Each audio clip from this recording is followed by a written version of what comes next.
na po. Naging makasaysayan ang taong nagdaan. Buong bayan ang nagluksa sa pagpanaw ni dating Pangulong Cory Aquino, habang maraming buhay naman ang inagaw ng bagyong si Ondoy. Pero sa kabila ng mga trahedyang ito, lumitaw naman ang mga kwento ng kadakilaan at kabayanihan. Nitong nakaraang Setyembre, natikman natin ang bagsik ng bagyong Ondoy. Sa kanyang pagbayo, halos mabura sa mapa ang ilang mga lugar sa Luzon. Sa gitna ng nagdaang unos, nariyan pa rin ang ilang handang magligtas ng buhay. Pero sa mga buhay na sinagip, buhay rin ang naging kapalit. Isa sa mga rumisponde, si Private First Class Venancio Ancheta o Anche sa mga malalapit sa kanya. Matapos niyang mailigtas ang 20 pasaherong na stranded sa highway, tinamaan siya ng kahoy sa tinangay ng baha. Hindi na namin siya nakita kung paano siya tinangay ng tubig dahil nung babalikan namin dito, talagang malaki na ang tubig. Maabot na dito yung tubig. So, hindi na namin pwedeng balikan. Maging ang misis ni Anche na si Marilu, malakas din ang loob na buhay pa ang kanyang kabiyak. Ang iniisip ko pagdating niya, pagod, malamig, kasi buong araw nga naulan eh. Tapos sabi ko ay lulutuin ko para makakain siya kaagad pagdating. Ngunit kinalingguhan, nakumpirma ang kanilang kinatatakutan. Natagpuan ang bangkay ni Anche. Ilang kilometro lang ang layo sa pwesto kung saan siya huling nakita. Hindi, tulungan mo akong maging strong na matanggap ko. Lagi kong kinakausap siya. Nararamdaman mo ba siya ngayon? Nararamdaman talaga. Magagalit yan siya sa akin pag nalungkot ako eh. Magagalit talaga yan sa akin. Sabi nga niya noon, huwag kang iyak ng iyak. Nagagalit siya, mas lalo siya nagalit sa akin pag naiyak ako.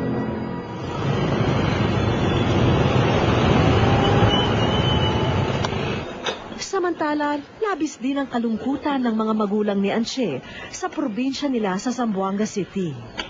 Lalong-lalo na ang ama ni Anche, ang retiradong sundalo na si Mang Venancio Sr. Hindi niya nagawa ang lahat na pangarap niya, lalo na sa pamilya niya. Kasi maganda yung mga pangarap niya na sinasabi niya sa akin. Sabi ko nga sa kanya, ang daya-daya mo.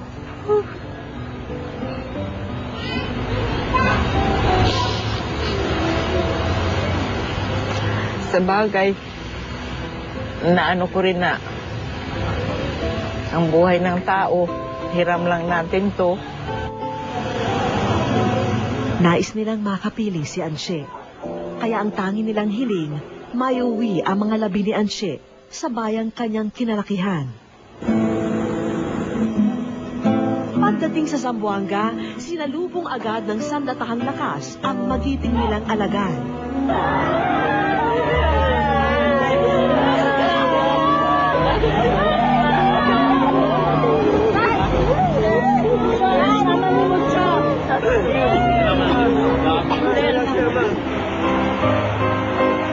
Tatlong taon na palang hindi nakikita ni Aling Helen ang anak niyang si Anche.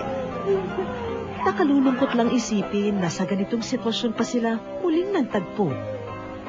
Ipinagpapasalamat na lang ng mga kamag-anak ni Anche na sa wakas, naibalik na siya sa kanilang piling. Iyak mo para ano? Iyak mo para ano?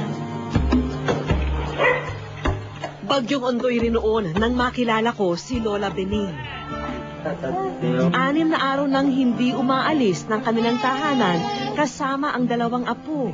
O kaya hindi kami makalikas, wala kami pupuntahan. Tsaka una-una, walang-wala din naman kami. Ito nga ho, yan, nilagnat nga ho yung batang yan. Eh dahil sa mabaho yung amoy, hindi naman ho kami dahil walang-wala talaga. Ang pinantatawid gutom sa mga bata, tubig na tinimplahan ng asukal. Ngunit bumibigay na sa sipon, ubo, lagnat at hika ang mga bata.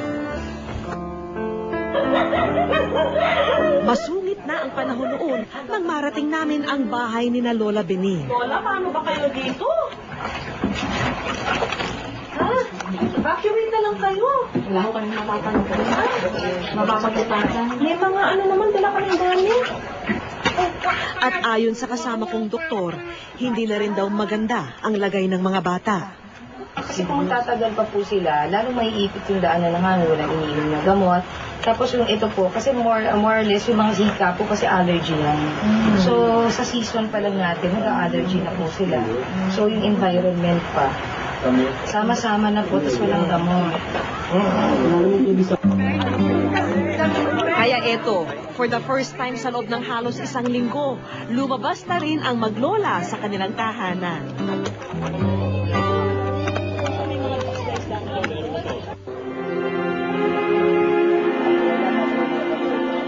Isa rin sa mga hindi pinatawad ng Bagyong Ondoy, ang Purok 7, Barangay Juan Baño sa Arayat, Pampanga.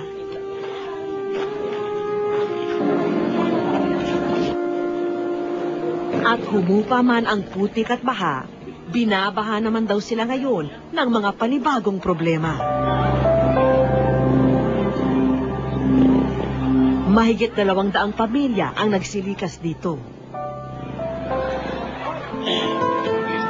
Problema na raw nila rito ang kalinisan. Sa katunayan, ang paghugas, pagligo at maging pagtubi, sa iisang lugar na lang daw nila ginagawa. Siyempre po kahit sino naman po, ayaw naman po nila yung magkaroon sila ng sakit sa sobrang hirap ng tao ngayon. Kinabukasan, inayos naman namin ang 4 na portalet para sa evacuation center.